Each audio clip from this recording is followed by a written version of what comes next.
अब प्रश्न उठता है कि केवल शब्द बोलने से इतनी शक्ति कैसे आ सकती है। उत्तर यह है कि राम नाम केवल शब्द नहीं बल्कि चेतन ध्वनि है। जब यह ध्वनि बार बार जपी जाती है तो यह मन की तरंगों को उसी मूल नाद से जोड़ देती है जिससे सृष्टि बनी थी। इसलिए राम नाम जप धीरे धीरे कर्मों के भार को हल्का करता है, संस्कारों को शुद्ध करता है और आत्मा को उसकी वास्तविक स्मृति की ओर लौटाता है। अब एक और बड़ा प्रश्न खड़ा होता है कि जब भगवान स्वयं साकार रूप में है तो केवल नाम क्यों पर्याप्त है? तो इसका उत्तर बहुत गहरा है, क्योंकि रूप तक पहुंचने के लिए शुद्धि चाहिए, लेकिन नाम स्वयं शुद्धि कर देता है। इसीलिए कलयुग में नाम को रूप से ऊपर रखा गया। अब यह भी समझना आवश्यक है कि राम नाम कोई मंत्र नहीं जिसे नियमों में बांधा जाए।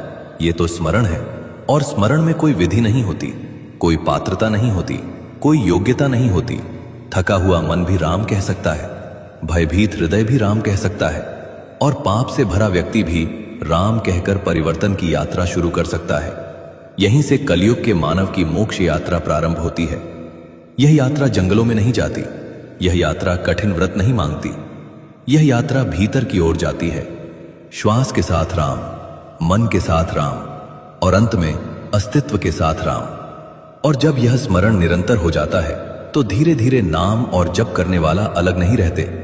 तब नाम ही साधक बन जाता है और साधक ही नाम बन जाता है। यही वो अवस्था है जहां मोक्ष किसी भविष्य की घटना नहीं बल्कि वर्तमान का अनुभव बन जाता है।